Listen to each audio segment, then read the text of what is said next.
Many people don't believe in ghosts and the supernatural. Perhaps you are a skeptic and one of the non-believers. However, in certain times and in certain places, the strange and unexplained does happen. When visiting the Molly Brown House Museum in Denver, Colorado, one must ask, the strange and unusual won't happen here, or could it?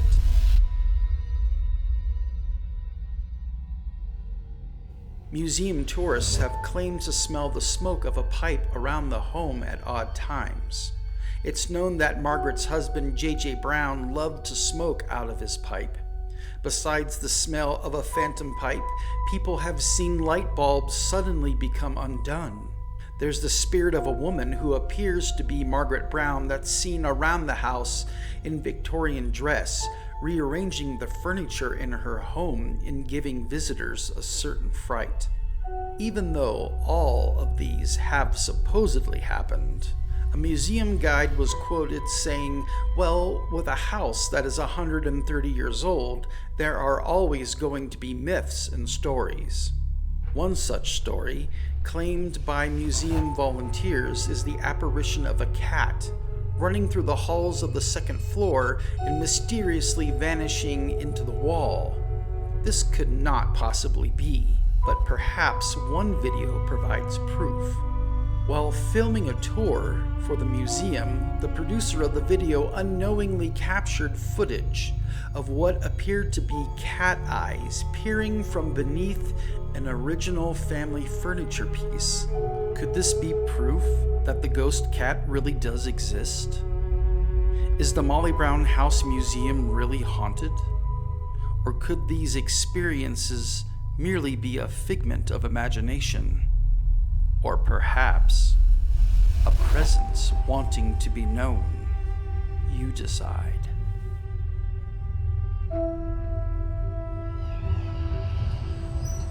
Hello, and welcome to Historic Denver's Molly Brown House Museum. Come on in. We are standing in the entryway of the Molly Brown House Museum. This home was built in 1889 by architect William Lang. Margaret Tobin Brown moved here in 1894 with her family. Like many Irish immigrants, Margaret brought with her many traditions from Ireland. Her mother, Johanna, joined her here in this home. And around Halloween, that's when those Irish traditions are really observed for Samhain. Now, during the Victorian era, spiritualism was very popular, and Margaret, being the modern woman she was, practiced this. She even had mediums in her home. Rumors of hauntings have happened from the time that Margaret's family lived here.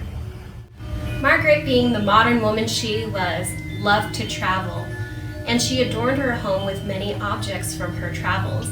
Right here, we have a tray that Margaret brought back from Japan. Also, a little statue that she brought from France.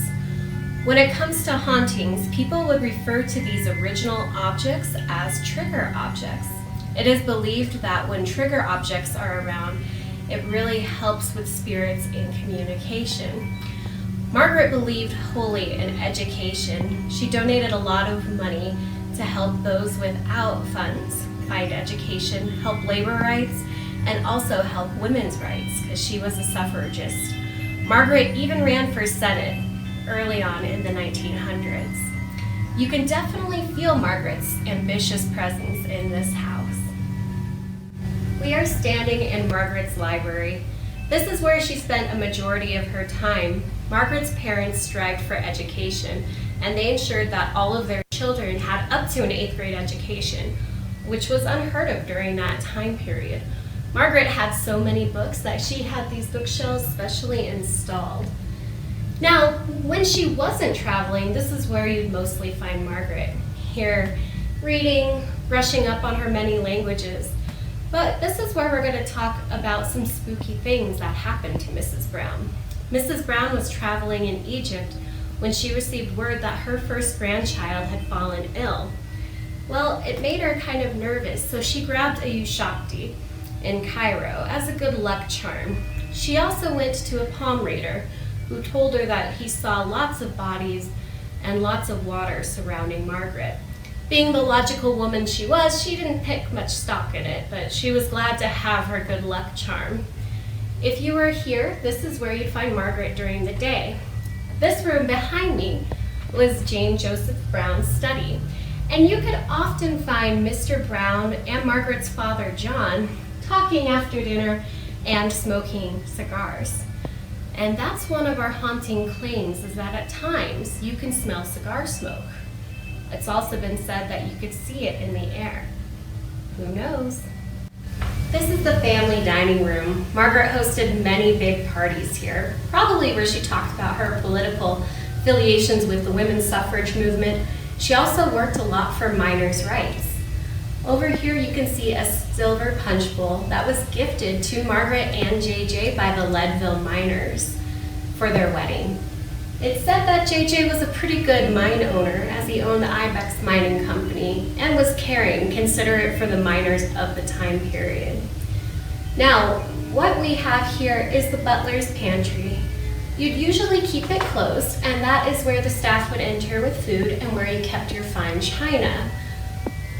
It's supposed that this door likes to open by itself, and one time when I was giving a tour in 2007, this door did in fact open up and hit a very difficult guest in the back. I tried not to laugh, but it happened anyway. So thanks, Spirit. To say Mrs. Brown was accomplished is quite the understatement. She helped with labor rights, women's rights. She also helped with children's rights, but later on in life, she was able to pursue her real passion, which was performance. She performed in New York and on the stages in France. She was actually awarded the Palm of the Academy for her portrayal of a Sarah Bernhardt role. We are standing in one of her favorite rooms, which is the sunroom. She loved it for the beautiful stained glass that shines early in the morning and for the balcony out there. Now we know that Margaret started performing early on. There are several newspaper accounts where Mrs. Brown would like to go out at the crack of dawn and yodel at the top of our lungs. And that's our Margaret. I started giving tours very long time ago in the early 2000s. If you come and visit us today, and I hope you do, you're coming at a great time because you're able to explore the house and get a good feel for the family who lived there. But in the early 2000s, we had a lot of places roped off for preservation of our artifacts. That included our third floor up here. While I was giving a tour, I had two young girls who kept asking me if they could go upstairs. I said, unfortunately no, but you're welcome to look in all the rooms down this hallway. And they looked at each other and looked cross at me and said, well then why do those little girls get to play upstairs? This took me back. I looked upstairs and I didn't see any little girls. But that is one of our claims, that there are 3 girls that have been spotted on the 3rd floor and playing on this staircase. During Christmas time, up here we like to have the children's Christmas tree. And it's said that sometimes the gifts like to be misplaced while no one is here. Come and find out for yourself. We are standing in Margaret's daughter Helen's room. Now Helen was actually with Margaret while they were traveling in Egypt when she received word about her grandchild. Helen did not decide to go back to America, but Margaret wanted to get back to the USA as fast as she could, and that is why she booked passage on the RMS Titanic. Helen decided to stay in Europe so she could finish out the social season at her boarding school. And it's from this bedroom that one of my favorite ghost stories actually takes place. As you can see behind me, we have the front window. Now, we have a shade that is drawn at night, and that is to protect artifacts. And at the time of this story, we actually had it down at all times to make sure that the sun doesn't damage our beautiful things. Well, one of my coworkers got a phone call. It was actually a message that was left on her phone from 3 a.m. in the morning. And it happened to be from one of the neighbors who lived next door. He said that he was trying to catch a red eye out of Denver and on his way to DIA, waiting in front of the house for his lift to pick him up, when he looked up to this very window and saw an old woman with wire-rimmed glasses looking at him and waving very fast. He called in a panicked tone because he thought someone had broken into the museum after hours. That message definitely surprised the staff, and the description that that woman fits is Johanna, Margaret's mother. We are standing in Mrs. Brown's private bedroom. This is where she'd really spend time to reflect and write. Margaret was quite the accomplished writer. As I mentioned, education was a passion for her, and she continued to self-educate throughout her life. You can honestly imagine Margaret sitting here at her desk, writing about her travels, her acting, her ill-fated voyage on the Titanic. It's said that she did write an autobiography, but unfortunately that has been lost to time. When you're in here, you really feel a presence of happiness and peace. Some mediums report the smell of Margaret's perfume, which is that of rosewater in this room. We are standing in Mr. Brown's bedroom. James Joseph Brown was a hard-working, partially self-taught mining engineer. He helped run the Ibex Mining Company, and at the time, helped find one of the largest veins of gold to date in Colorado history, which is where the Browns got a lot of their wealth through hard work and determination. Now, it is said that JJ really looked out for any orphans who had been orphaned by mining disasters, and that he would buy them all Christmas gifts around Christmas time. This room has a very loving feeling, and that makes sense considering that JJ was a loving father and grandfather. Again, on the ghostly scale, it's said that at times you could smell that pipe tobacco wafting from this very room. To my left, you have Margaret's parents' bedroom. This is where John and Johanna Tobin lived, it's believed. Since the house has gone through so many changes and the Browns were not the only home here, a lot of stories have been lost, but this is where we believe they would have stayed. Now, we do know that Johanna passed away somewhere here in the home, and her presence is the one that's often most detected. If you use foul language, if you talk badly about the family, it is said that people are overcome with the feeling of being very uncomfortable. There's also a rumor that Margaret's mother saw an apparition while she was here. Now remember, Margaret's mother came from Ireland, where Halloween and Samhain were very practiced and got its origin. So, if it was around Halloween, I could definitely see Johanna maybe seeing a spooky spirit. It's also said that Johanna was bedridden most of the time while she was here, but miraculously, every Sunday morning she'd make a full recovery and walk to church. She was quite the character, and we hope you come here and feel her. We are standing on the third floor of the Molly Brown House Museum. Now, like I mentioned earlier, we're not sure what this space was used for while the Browns lived here. We believe that Margaret's nieces may have stayed up here. And this home has had a lot of different times. It's been part of the Larges home, the Browns, the Cosgriffs. It's also been apartment buildings, a school for secretaries. So it's been around a long time. And with that, you have a lot of people. Now, one of the claims is of a gentleman named Jim. We're not sure how that name came from, no tie to the Brown family that we're aware of. But he's known as being a little bit grumpy. And we used to have a rocking chair that sat up here, and they really wanted the rocking chair looking out, Jim did. That's what was told to me by a medium. So, during an event, we turned the chair around, we forgot to put it back. Well, the next day I was giving a tour when all of a sudden our alarm on the third floor started going off. I radioed to the gift shop to see if they wanted me to investigate, and they said, no, just finish your tour and then go check it out. So I came up the stairs, and this window was wide open, and the rocking chair was rocking back and forth, facing out. I can't explain it. Was it a gust of wind that opened the window and made the chair rock? Maybe. Or maybe it was Jim letting us know how he likes things. One thing could be said about this house is it has an amazing story and amazing characters.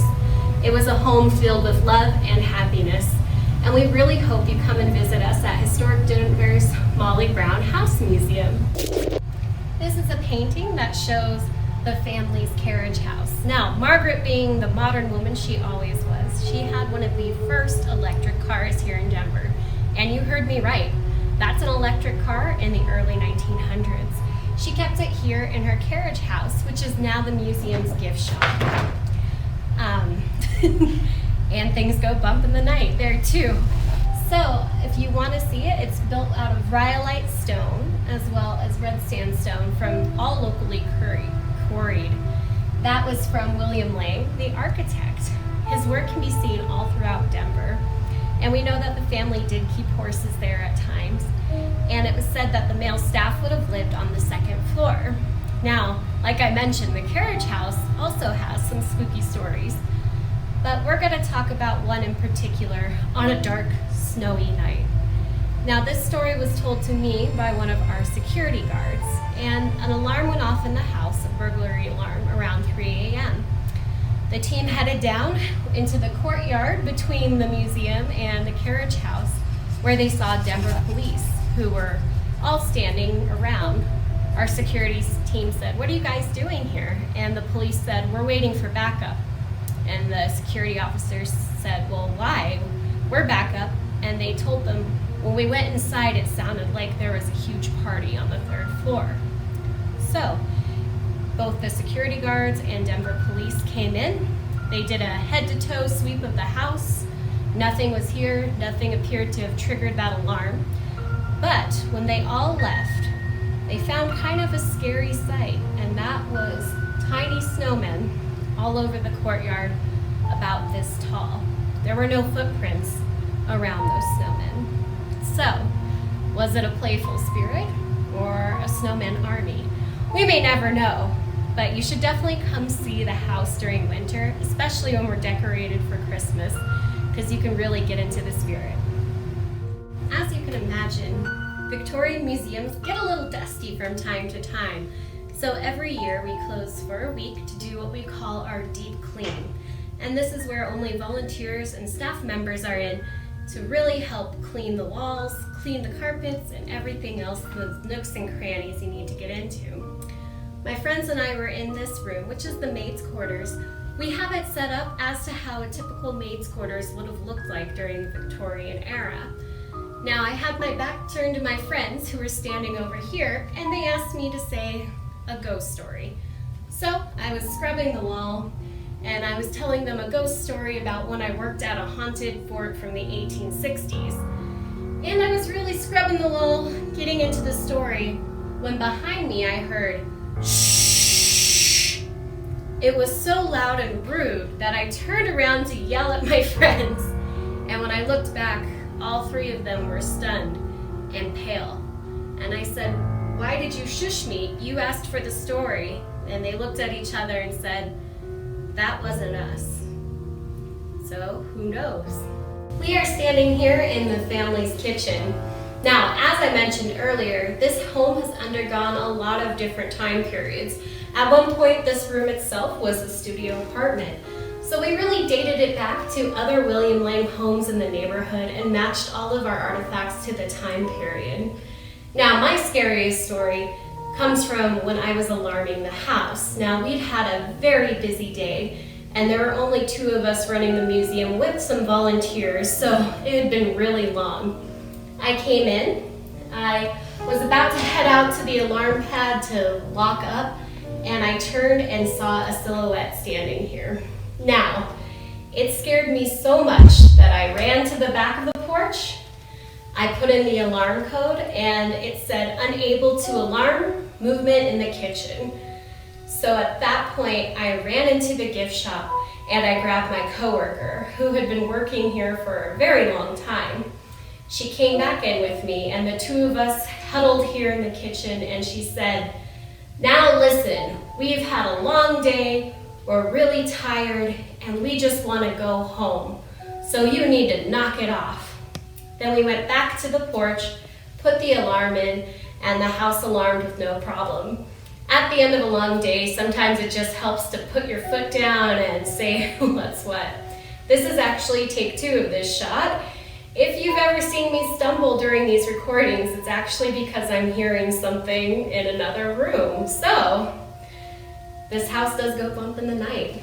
Now, we would love to have you come and experience Margaret for yourself, the family, and visit historic Denver. So please come visit us, and you can find us at mollybrownhouse.org.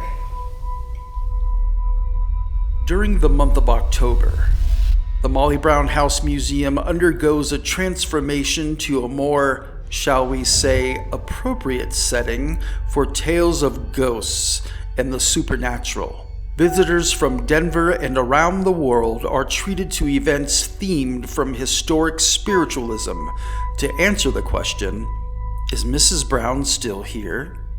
On select nights, the museum plays host to the ghostly apparitions of the Victorian era's greatest literary authors who share their works of horror and morbidity with guests in the flesh and through the veil of virtual technology.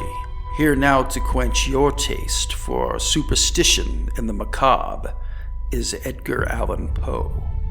The Cask of Amontillado by Edgar Allan Poe.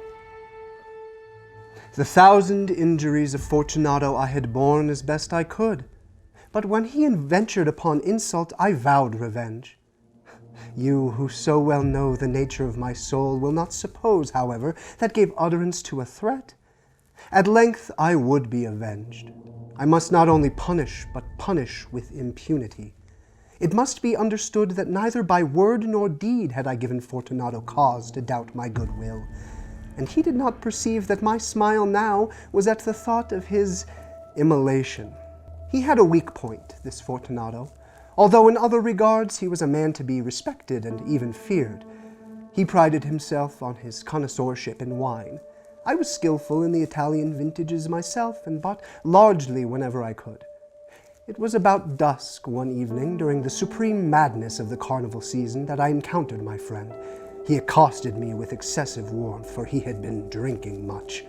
I said to him, "My dear Fortunato, you are luckily met. How remarkably well you are looking today. But I have received a pipe of what passes for Amontillado, and I have my doubts." "How?" said he. "Amontillado? A pipe? Impossible, and in the middle of carnival? "I have my doubts," I replied, "and I was silly enough to pay the full Amontillado price without consulting you in the matter. You were not to be found, and I was fearful of losing a bargain." "Amontillado? Thus speaking, Fortunato possessed himself of my arm. I suffered him to hurry me to my palazzo. There were no attendants at home. They had absconded to make merry in honor of the time. I had told them that I should not return until the morning, and had given them explicit orders not to stir from the house. I took from their sconces 2 torches, and giving one to Fortunato, bowed him through several suites to rooms of the archway that led to the vaults. The gait of my friend was unsteady, and the bells upon his cap jingled as he strode. "The pipe," he said. "It is farther on," said I. "But observe the white webwork which gleams from these cavern walls." He turned towards me and looked into my eyes with 2 filmy orbs that distilled the rheum of intoxication. "Nitre?" he asked at length. "Nitre," I replied. "How long have you had that cough?"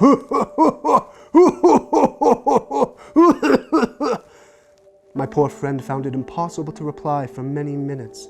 "It is nothing," he said at last. "Come," I said with decision. "We will go back. Your health is precious." "Enough," he said. "The cough's a mere nothing. It will not kill me. A draught of this wine will defend us from the damps." Here I knocked off the neck of a bottle which I drew from a long row of its fellows that lay upon the mould. "Drink," I said, presenting him the wine. He raised it to his lips with a leer. He paused and nodded familiarly, while his bells jingled. "These vaults," he said, "are extensive." We had passed through long walls of piled skeletons with casks and puncheons intermingling into the innermost recesses of the catacombs.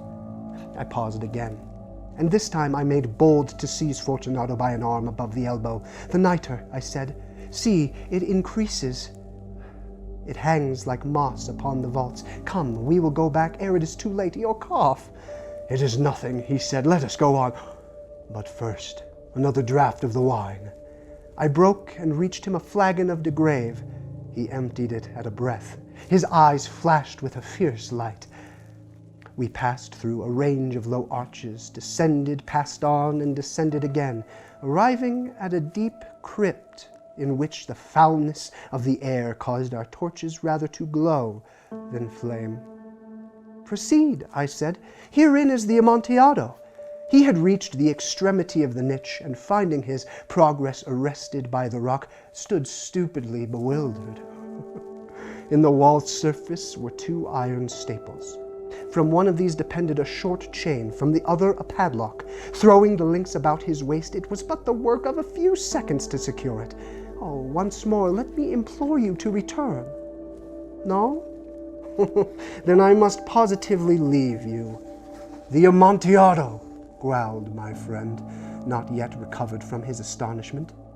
"True," I replied. "The Amontillado."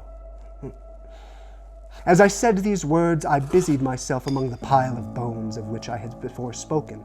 Throwing them aside, I soon uncovered a quantity of building stone and mortar. With these materials and with the aid of my trowel, I began vigorously to wall up the entrance of the niche. I had scarcely laid the first tier of the masonry when I discovered the intoxication of Fortunato had in a great measure worn off. I laid the second tier, and the third, and the fourth. And then I heard the furious vibrations of the chain. The noise lasted for several minutes. I resumed the trowel and finished without interruption the 5th, the 6th, and the 7th tier. The wall was now nearly upon a level with my breast. A succession of loud and shrill screams bursting suddenly from the throat of the chained form, I replied to the yells of him who clamored. I re-echoed, I aided, I surpassed them in volume and in strength. I did this, and the clamorer grew still. It was now midnight, and my task was drawing to a close. I had completed the 8th, the 9th, and the 10th tier. I had finished a portion of the last and the 11th.